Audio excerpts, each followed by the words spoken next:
Okay, welcome. My name is Joe Hawkins. I am the Director of Parent and Family Programs.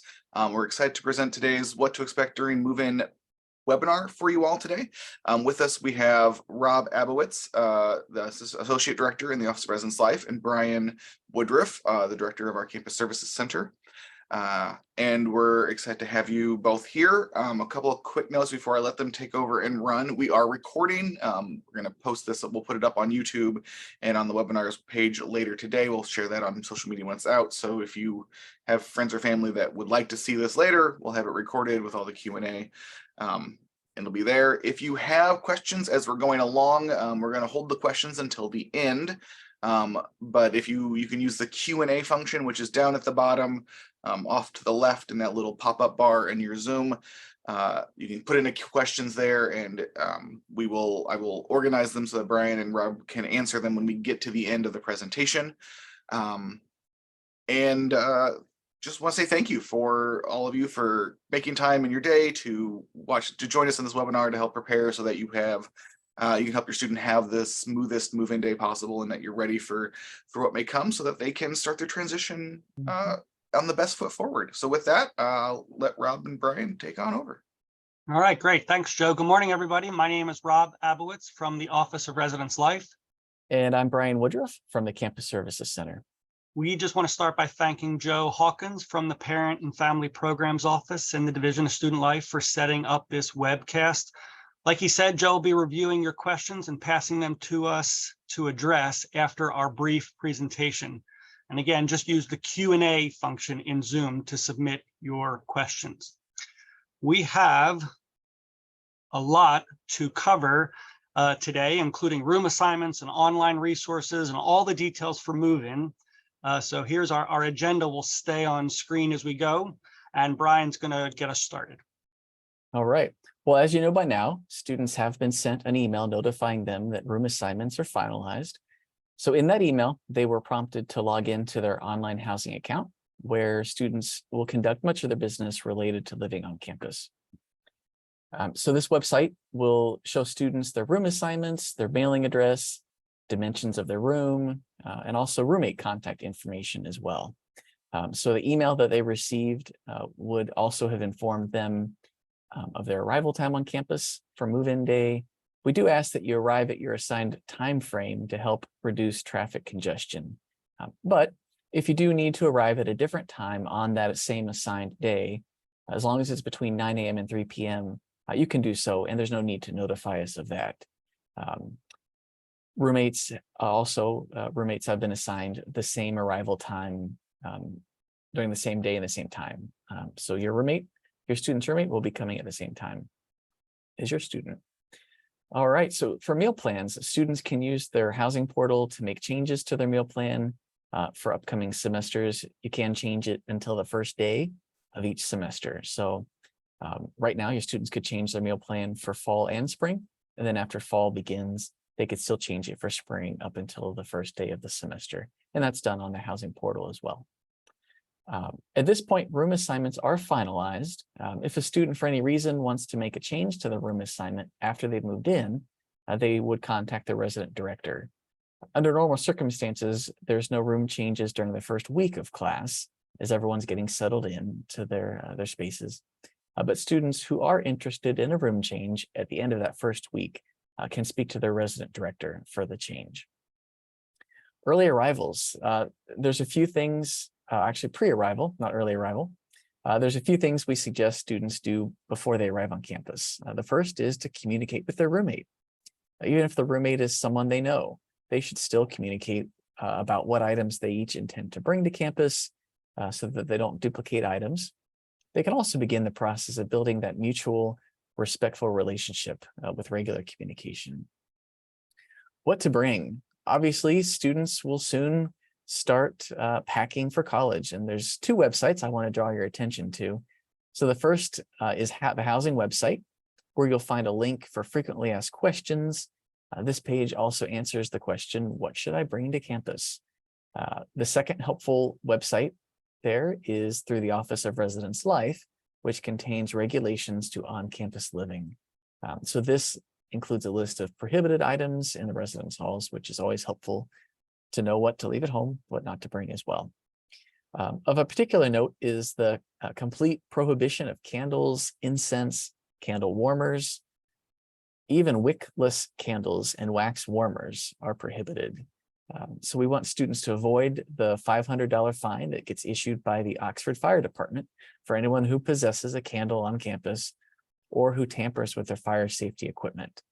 Because they constitute a fire safety hazard, e-scooters and electric skateboards are also prohibited. All right, so for anyone interested in seeing room photos, we suggest that your student would go to Pinterest, where we have posted most residence hall rooms on campus. In Pinterest, within that Pinterest page, you'll search for Miami University Family Programs. There you'll find the photos organized by residence hall. And if your student's specific room is not listed, they can always look at a nearby room, which would have very similar features. So you'll see within Pinterest that some students have posted images of their rooms as they decorated them. And others are just going to be the plain room, just as when they first walked in. But whereas the decorated rooms might give you the idea that, give you some good ideas for that and how you could decorate the room, these photos are not the standard. And they often are some of our most enthusiastic room decorators. So please don't feel like your room has to be done up like all of these photos. Most students put up just a few things, but don't necessarily make it look like Martha Stewart had been through the room. So everyone's different, got their own ways they want to do things, but we just like to make sure, if you see these really well done rooms, that's not an expectation or a standard.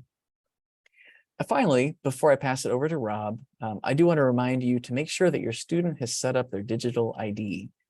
For the first time for this fall, the digital ID is the default form of Miami ID. So it's very important. This is how they will access their building, their room, their meal plan. So there's easy to follow instructions that can be found at miamioh.edu/digital ID. We've also been sending reminder emails to any student who doesn't have it set up yet. So if your student's already done it, they're good. But for those who haven't, we are sending regular reminders. They simply need to go, they'll download the Get mobile app, upload a photo, wait for the photo to be approved by staff, and then they'll add the card to the digital ID wallet on their phone prior to arriving to campus. So your students should begin this process today if they have not already. Please don't wait until the last minute. We don't want there to be any delays for them with the ability to access their room or their meal plan. So definitely check out that digital ID website for help with that. All right, good. Let's now talk about move-in day. Most new students are assigned to arrive on campus on Thursday, August 24th. Students in Havighurst, Emerson, and Hahn Halls can arrive on Wednesday, August 23rd. We do this to alleviate some of the traffic in the quads. As Brian stated earlier, students' arrival time was noted in their email from the Campus Services Center. Students are also assigned to arrive, we're also assigned an arrival time on their move-in day so we can spread move out over the course of that day. There's no benefit to moving in earlier on that day. Sometimes our biggest traffic backups are in the morning. So if you're assigned to the mid-morning or the early afternoon, stick with that, and it's probably just going to be easier for you to do that. You're not going to miss out on anything by not coming earlier. Upper class students move in on Saturday and Sunday, and welcome weekend activities begin as soon as students arrive on campus. Classes, as you can see, begin on August 28th, when we commence with the first 50 days of programming, including Mega Fair, which you can see is the following Sunday after move-in. That's our student involvement event, and it occurs in that first week. When you arrive in Oxford, the plan for move-in day is to get you as close to your residence hall as possible so you can unload your vehicle. Students go inside to check in while family members unload the vehicle. Then you should immediately move the vehicle to parking away from the residence hall so others can pull in and unload. Do not leave your vehicle unattended, either on the drive or the sidewalks, or even in the parking spots adjacent to the residence hall. And I'll talk about parking in just a minute. On move-in day, there may be volunteer upper-class Miami students and physical facilities department staff available to help you move in your belongings. Whereas we can't guarantee that you'll receive assistance, there will be hundreds of students and staff helping across campus. There will be carts available on move-in day, but they are limited. So if you use a Miami cart, please unload it as soon as possible and return it to the lobby. If you have a small portable cart at home, that could be helpful in case a Miami cart is not available. Every building has an elevator, but it might be faster to carry items up the stairs on move-in day because there's often backups at the elevator. And of course, none of our buildings are taller than 4 stories. Most are only 3 stories tall. After your vehicle is unloaded, you must move it to remote parking. In almost all cases, there is free parking in designated areas or garages, just a short walk from the residence halls.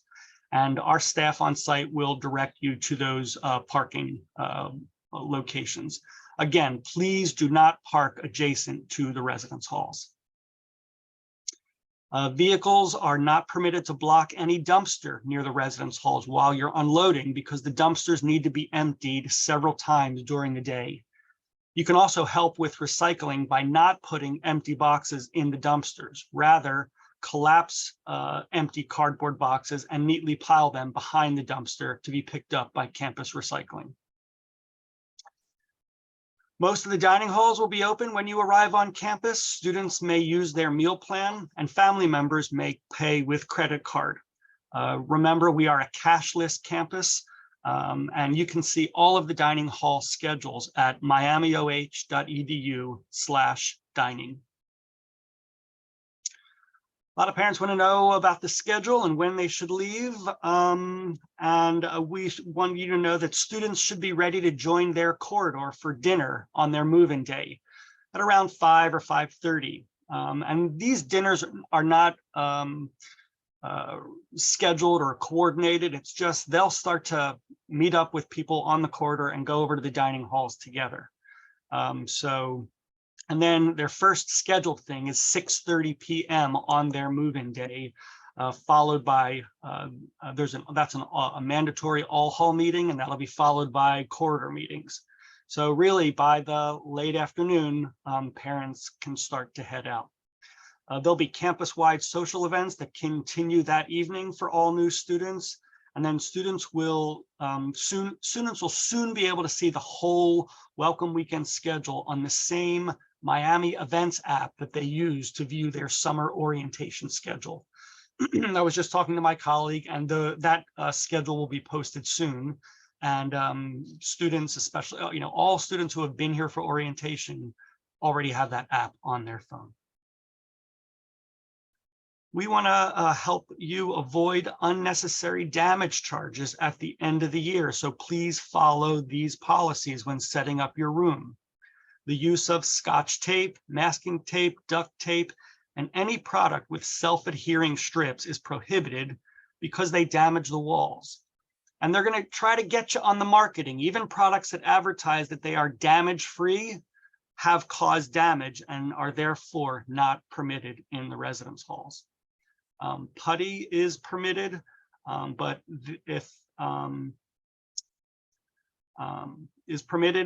but even the putty can sometimes cause damage. So I recommend you get the white Plasti-Tac and not the blue Plasti-Tac. And if there's damage to the walls, we're going to hold students responsible for that because we have to repaint them. We want you to avoid being charged the fees associated with repairing. Please hang things on the walls using S-hooks that go on the rails. And every room has a rail or a slot for these S-hooks. You can purchase S-hooks, and they're also known as molding hooks at most home and hardware stores, and you can also buy them online. You see a picture of one on screen right now. The new cool thing is LED lighting strips. Look how awesome that is in the room. And I agree, it's cool looking, but these often cause a lot of damage to the paint in the student rooms. So they should not be adhered to the walls. You can see in the top picture, it looks great. And then in May, when they take these self-adhering LED strips off the wall, it pulls the paint off. So what started as a $29 string of lights is now going to cost the student over $200 because the painters have to come in, they have to use ladders, they have to scrape and repaint around the whole perimeter of the room, and it is expensive. So they can bring the LED lights, but it's best to hang them from the S hooks around the rails around the room. So I wanted to make sure you knew about that. If for some reason we failed to address anything in your student's room prior to move-in, they should report it in their room inspection. And they'll be emailed a message that prompts them to do this, and they can access it through their online housing account. This will ensure that they're not charged for the damage when they move out of the room at the end of the year. Maps and the website. We want to encourage you to visit the webpage displayed here, miamioh.edu/move-in, which includes answers to frequently asked questions about move-in day, and also has maps that will show the traffic flow for your specific residence hall. In some cases, the traffic patterns are very different from normal traffic patterns. Let me just do that to make the day go better, and we've got people posted out there, but if you want to load that onto your phone or print it out, that could be helpful. This site will also have updated procedures for move-in as we get closer to a hall opening. And finally, before we respond to some of your questions, I want to mention a few tips for an easy move-in day and a successful career living on campus. The first is to employ some patience. We have years of experience with move-in day, but as you know, when thousands of students and families are arriving on the same day, we'll encounter some bumps along the way. We've got a lot of staff and desire to get everything worked out, and we really appreciate your patience. Students should arrive ready to experience new situations and new people. Now, this doesn't mean that they need to be all bubbly and outgoing, just flexible and open to their new life on campus.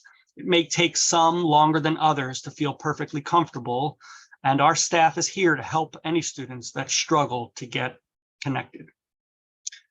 Students should arrive ready to learn. As we discussed during orientation this summer, we do not see the residence halls as a haven from learning, rather another context in which student learning occurs. They'll learn about themselves, they'll learn about others, and those who do not know already will learn how to do their laundry. So we'll put that on their list. And finally, at any time, if you or your students encounter a problem that you cannot resolve on your own, please reach out to us. The staff in the Campus Services Center and the resident directors and resident assistants in the residence halls are all here to help you have a good day. Now we're ready to and glad to respond to some of your questions. Again, you can type them in the Q&A in Zoom, and we'll respond to as many of them as time permits. And I see Joe is already busy transcribing some of them. So the first question is, we're moving in early on August 21st. What's expected on that day? Is there a time frame we have to be in at that time as we are driving from Illinois that day? Will there be bins available? Okay, so some students are arriving early. And if you are arriving early because you are part of a Miami Bound program or some other program on campus, you'll receive communication from them that'll give you your schedule and your timeline. In most cases, they'll say, we want everybody to be moved in by 3 p.m. or by 5 p.m. They might not be as specific as us giving you a time frame. And if they don't, you can arrive anytime that day that is convenient for you. You'll expect much less traffic on those days, and you'll expect fewer people around the building. Now, our staff will be there, but they'll be doing training and doing other setup, but you can still reach out to them. The RA on duty's phone number is posted around the building. So if you ever need anybody on those early days, if you're here for a program early, just call that number and we'll get you assistance. There will be bins available. And again, there won't be all these people around managing it. So again, if you use a bin, bring it back to the lobby so other people can use it. Let's see. Oh, this is a similar question. Are volunteers, carts, and assistants also available for students who move in early for band camp? So the volunteers are not there, but the carts will be there. And physical facility staff will not be there directing traffic. It'll be basically, we don't really need that. So whereas it might take you a little longer to move in because you're not going to have upper class students helping you move in, you will have less traffic and less congestion around the residence halls. I'll jump in here. It looks like there's a question, another one related to early arrivals. And there are, as Rob noted, there are many groups, teams and different groups that have a reason to be here early. And so if your student is one of those, or if you're just moving in a couple days early for the convenience, right, and choosing to sign up for that, you'll want to make sure. There's a question about checking in with residence life staff when you arrive for move-in. And for those who do arrive early, we do provide reports to the hall staff so that they know who's here early. But those official check-in tables will be on the larger dates, the 24th, for example. So if you do move in early, your students want to make sure that that they do stop down to the check-in tables on their official move-in day, just to get any additional information and to make those connections as well. And then let's see here, just a question about roommates arriving at the same time. We do that just because we over the years we've heard from students and families that they kind of want to be there at the same time so that they feel like they both have no one's getting there first, and kind of they want to work together on how they get things set up. So that's why that is set up that way. But if you have a great relationship with your roommate and would prefer that for just making it easier and not two people in there at the same time moving in, two families, you absolutely could come at a different time frame. As long as it's on the same day, it's between 9 and 3. You're welcome to, if your roommate's coming early in the morning, you can come in, at lunchtime, if that would be helpful. We've got a couple more questions about moving in early. Someone says if they're assigned to arrive on the 23rd, like for Havikhurst and Hahn and Emerson, is it still okay for them to arrive on Thursday, the 24th? And the answer is yes.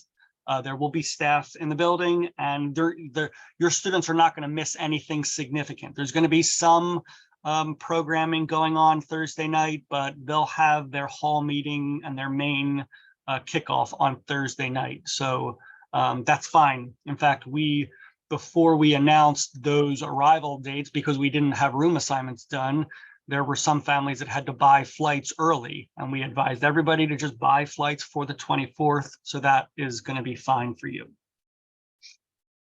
I've already addressed this one. When your child's participating in a Miami Bound program, they're going to email you. You're going to get an email from the leaders of each individual program.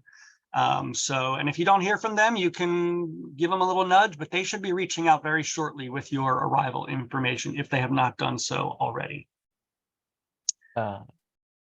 Question about elevators. And yes, all residence halls do have elevators.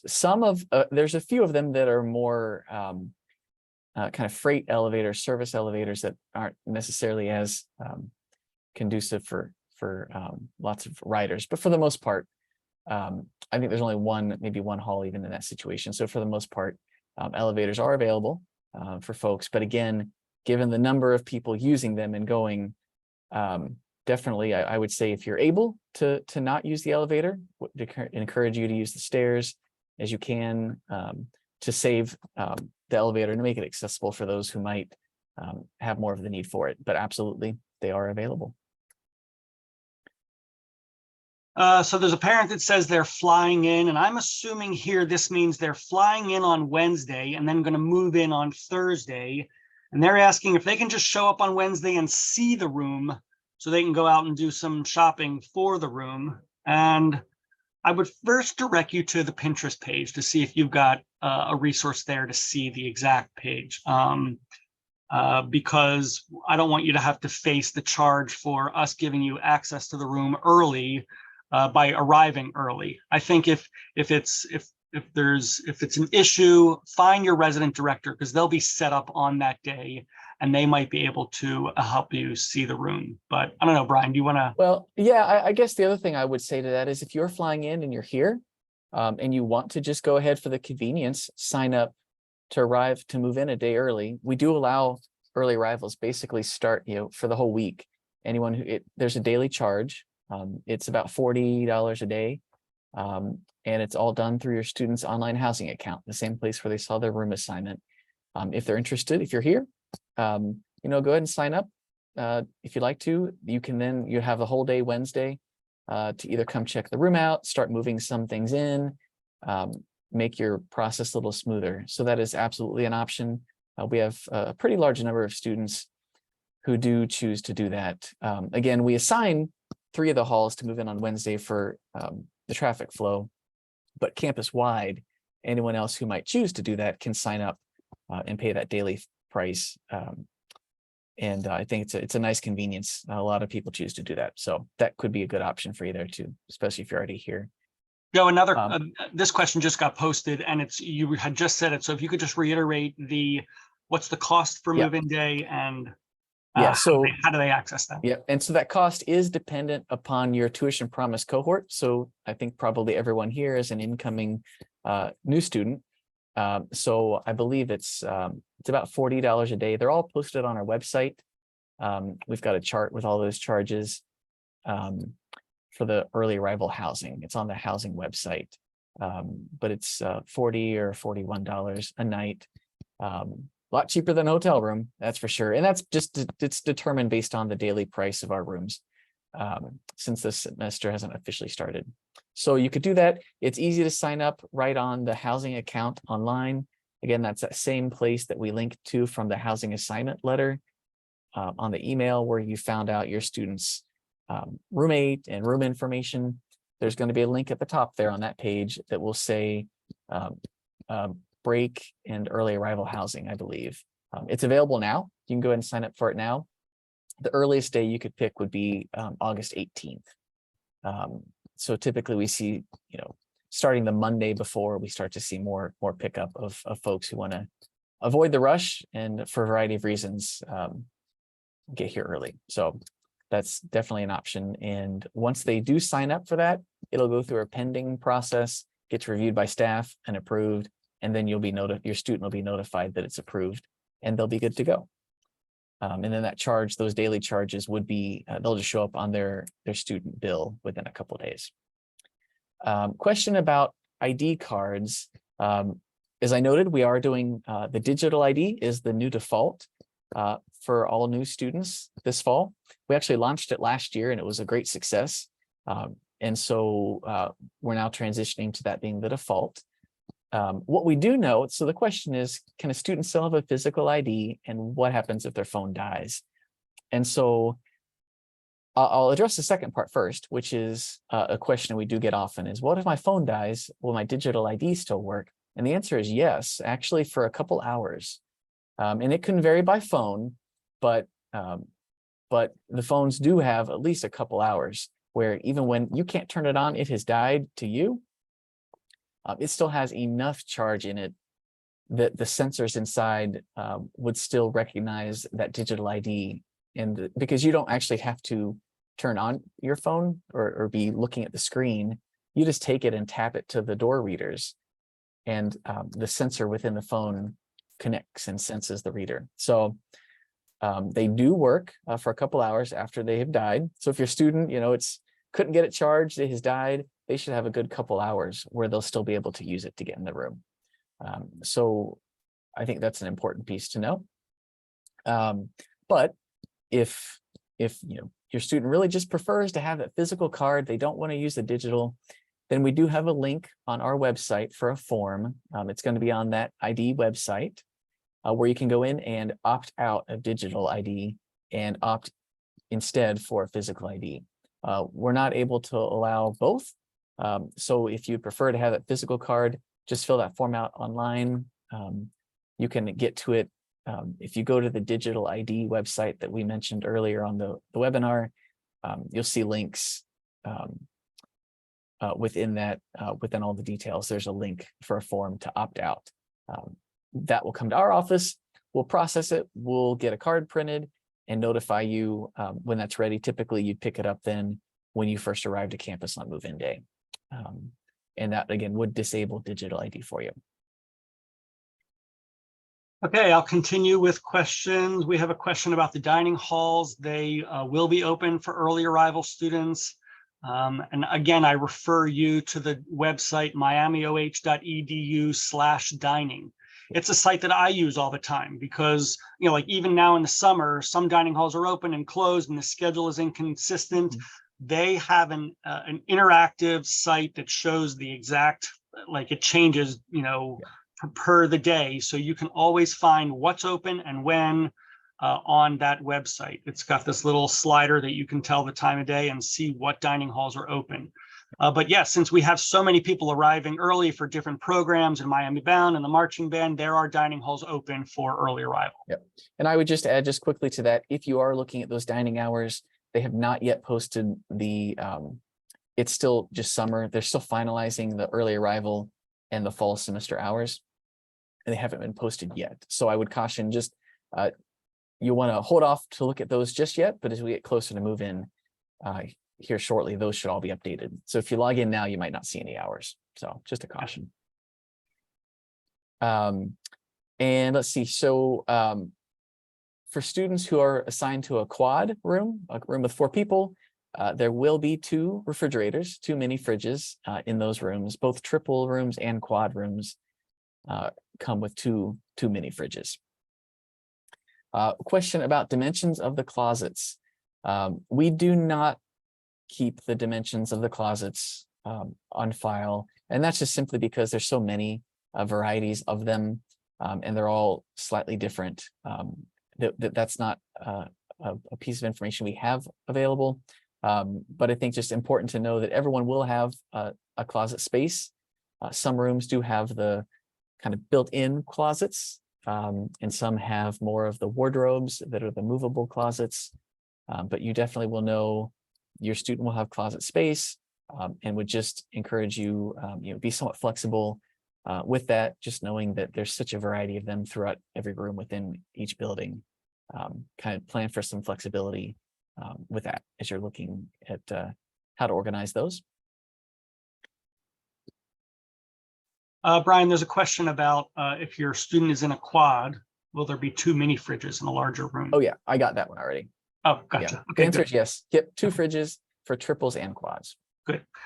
Okay, there's a question, will students be prompted to complete the roommate agreement? And the answer is yes. They'll receive an email about that. That will be through their housing, online housing program. And it will result in, once they get to the form and they fill it out, then their roommate gets that message. And that's the formal system, and it has all the questions, but the ideal scenario is that the roommates are talking with each other about it. The form is secondary, the conversation is primary, and the form has all these questions about things that we know over the years we want students to talk about in advance. Guests in the room, time for bedtime, use of the space, sharing items in the room, getting to know each other's backgrounds and habits and likes and desires. All those things are listed in the roommate agreement, and they will be they'll receive an email prompting them to that, and we hope students will use it. And then our staff have access to that. If there's ever a conflict, we can refer back to that and help when we're mediating a conflict.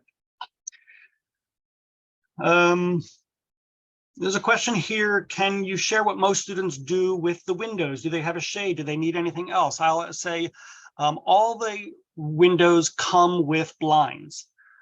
So they don't need to do anything. In fact, most people don't do anything. Now, some people, because they want to get fancy, they'll buy a tension rod and bring some curtains and sheer and fancy. That's fine. But it's absolutely not necessary. They can block out the light and or get more privacy if they want every room has those shades. And I can say at the end of the year, we end up donating lots of window treatments for residents who say they don't no longer want them or need them. So that's a signal to me that they weren't really necessary in the first place. So the windows are already treated. We've got a question about triple rooms and asking whether or not those are temporary. And no, we don't have any extended triples. So some schools will do tripling to fit additional students.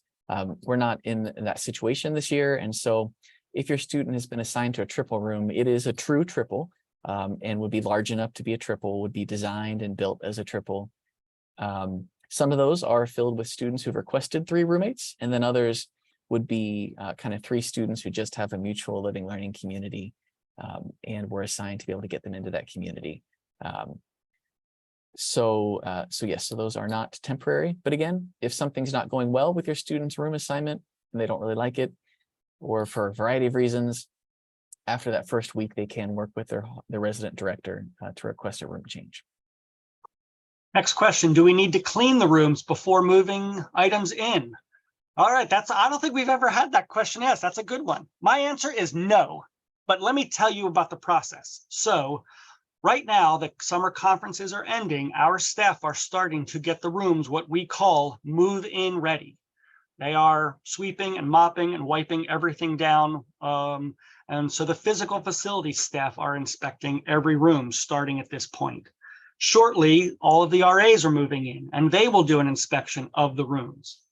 Now, all that being said, if you want to bring yourself a little squirt bottle of Top Job and you just for your own sake, fine, but I don't think that's necessary. They will be cleaned since the last occupant, and they will be cleaned since summer conferences has used the space.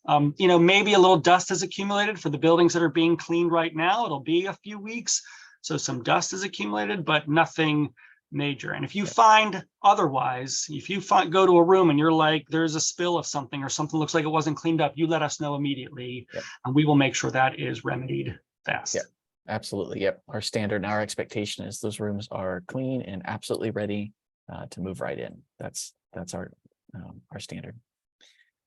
Question about our daughter hasn't been assigned a roommate yet. Will she be? And the answer to that is maybe. We've got pretty much most of our first year students are assigned, but we do still have some late confirmations, students who are still confirming who we're assigning.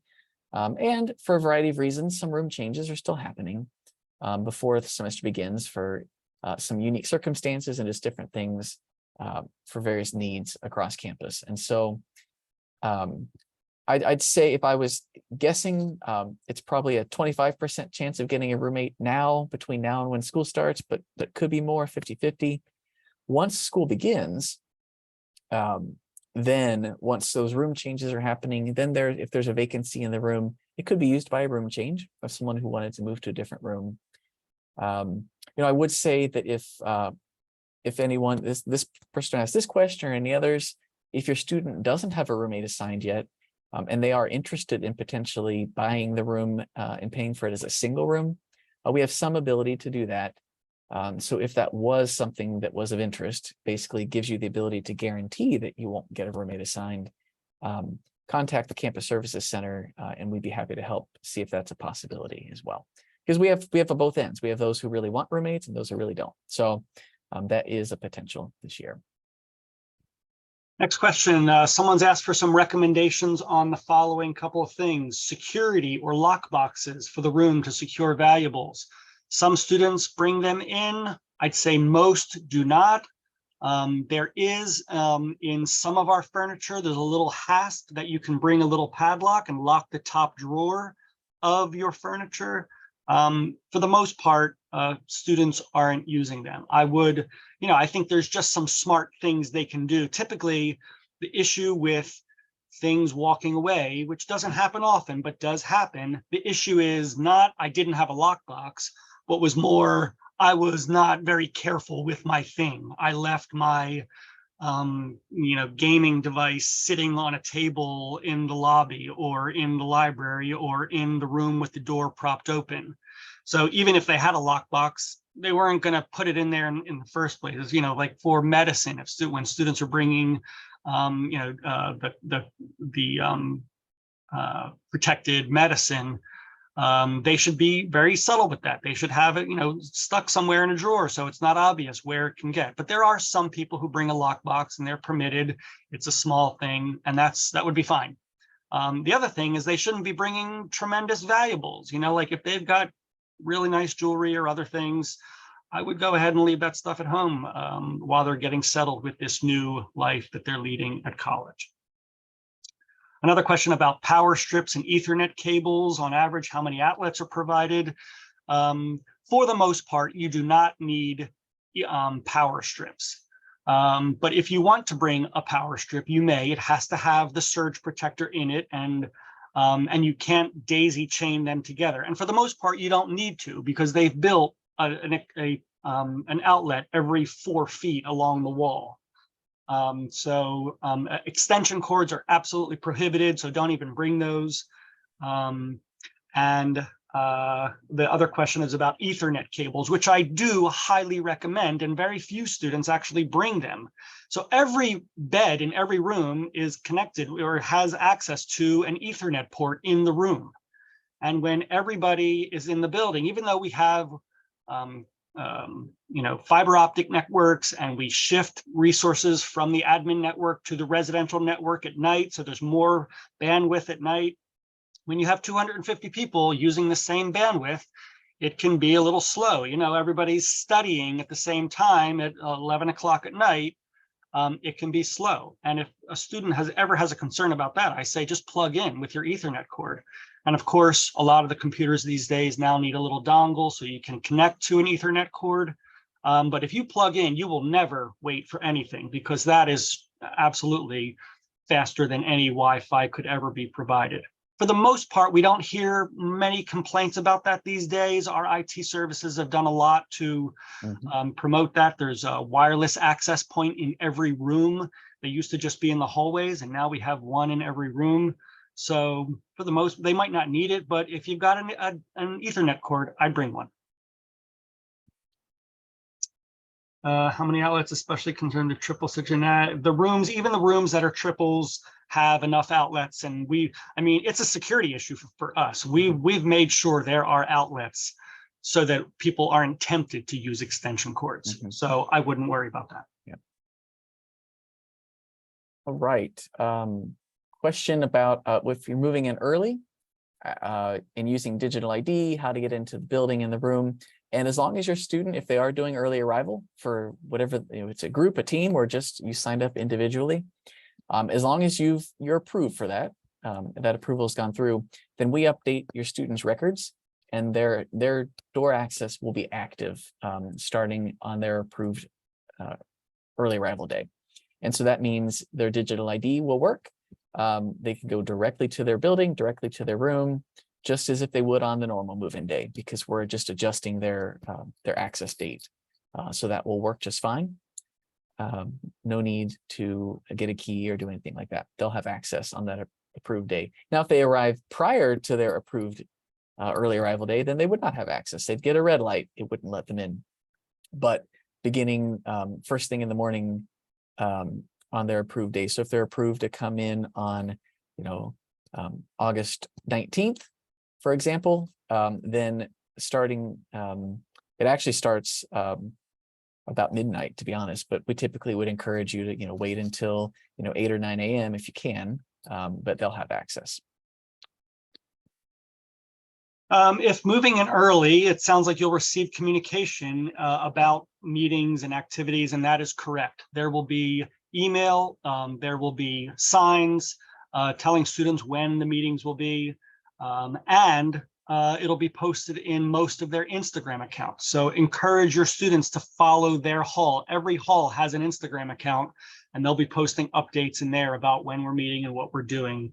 But the universal things that everyone's doing at the same time, those will be on the Miami Events app that your student has access to. All right, got a couple questions here about beds. So question about, do we have dimensions for under the bed storage? For let's see, for a few of our building, well, for generally, that information is posted on our housing website. There's a whole section within that. It's miamioh.edu/housing. And then within that, there's a section for residence halls. They're broken up by quad. And then you can see by quad, each building has details about what's in the building, general public information everyone can access. It describes the furniture in the room, the dimensions, it's all there. So it's a super helpful page. Again, that's miamioh.edu/housing. And then you look for the residence halls link. So a few of our halls, I think Emerson Tappan, for example, have about 11 inches under the bed for storage. And then many of our other buildings have furniture that's we call it low loft style, which basically means that the beds are actually lofted enough that the dresser will fit under the bed, and the dressers are about, I think about 24 or 30 inches tall. So 30. yeah, so, but definitely check that page out. It'll be helpful to find out kind of what kind of furniture does your particular building have, and what are the dimensions of that. Question also about beds, do the beds have headboards? And some generally no, of what I would think of, at home with a solid headboard that is at the end of the bed. We really don't have those at all. Some of the furniture, just based on whether or not the beds are bunked or what that furniture is, sometimes there's a bed end that's a little taller. It still has open space and then a kind of a slat. Typically those would be used if the beds are bunked, kind of as a step to get up. But generally, what I think most folks would think of as headboards, we do not have any of those. So Brian, I'd like to address yes. that before I Okay. go to my next question, and that is, Thank you, Rob. you may see headboards in the photos on Pinterest that students have brought in. And these are like tall things that are padded and have fabric on them. We don't provide them, and some people bring them on their own. But here's the thing. Every year during ShareFest in May, during Move Out, which is our initiative to divert things from the trash that are still useful, we get hundreds of these headboards that people have brought in and now are discarding. And it's just a signal, again, to me that they're like, we don't want this, we don't need this, it's unnecessary. And it just creates a lot of waste. I mean, it's going to our partner agencies, but quite honestly, I don't know what they're doing. Like, is every low income person in the Butler County area, do they now have a decorative headboard on their bed? Maybe, I don't know. I'm just saying it's not a necessary thing. And you might be thinking, well, it would be good if they're sitting in their bed to lean back on something soft. And I appreciate that. But my sense is that they're not doing that as often as you think they would, that they're studying in different places across campus and across the building. They'll lie on their bed. They'll use a pillow to prop themselves up against the wall if that's how they want to study or do their work. And that's fine. But often I find that those are just creating a lot of trash at the end of the year, which is unfortunate. And again, if you want to get a real specific view of what these beds look like, just go to Pinterest and you'll see exactly what Brian's talking about with the slats and the beds. It's all very clear from those pictures. All right, I've got a question here. Since no adhesive devices are allowed on the walls to hang things, can small nails be used? And the answer is no. There is a wood rail where we use to hang the S hooks, and you can use tacks on those but you can't use tacks on the wall. If we have dots all over the wall, then we're going to have to repaint and charge you for that. But it's okay to put tacks in the rail in the wood. That's a wood rail, not the plaster or the drywall wall. But no, small nails are not needed. I would just plan on using S hooks. A lot of people use fishing line and S hooks. It's very inexpensive to get a small reel of fishing line, and that's how they hang the things that are heavier than using Plasti-Tack to hang. And those hooks are typically, you could find them ahead of time, maybe look for them, but also, the hardware store in town, I think Walmart, maybe. I think typically the local stores here in Oxford, you'll find, especially around move-in, that those are readily available. Yeah, and they drive me a little crazy too, because they've got these big displays with the 3M The command things, hooks. the command hooks. Yeah. Aye. And then students are just going to pay Yeah. $15 every time for that command hook when they take it off at the end of the year, and there's a dot of Yeah. missing paint on the wall, and we're like, well, we got to paint that. So Yep, I've got one of those in my kitchen right now, a big gaping hole that I've covered up with the picture now. So definitely stay away from those. Okay, that was the last question. I think we've reached a good moment to pause. Again, I want to thank Brian and Rob for taking the time today to present and to give this information. For those of you who've joined us, thank you again for taking the time to plan ahead for your students and help them be prepared. We're going to take this recording and we'll put it up on YouTube as soon as I get the recording. And it'll be up, and I will publicize it on the social media as quickly as we can get it done. So again, thank you everybody. Lots of thank yous are being poured into the chat for you both, Brian and Rob. So people are grateful to for your time and your expertise. And we look forward for attendees. We look forward to seeing you all on Move In. So have a great rest of your summer, and we'll see you in just a few weeks. Great. All right. Thanks everybody. Thanks for being here. Bye.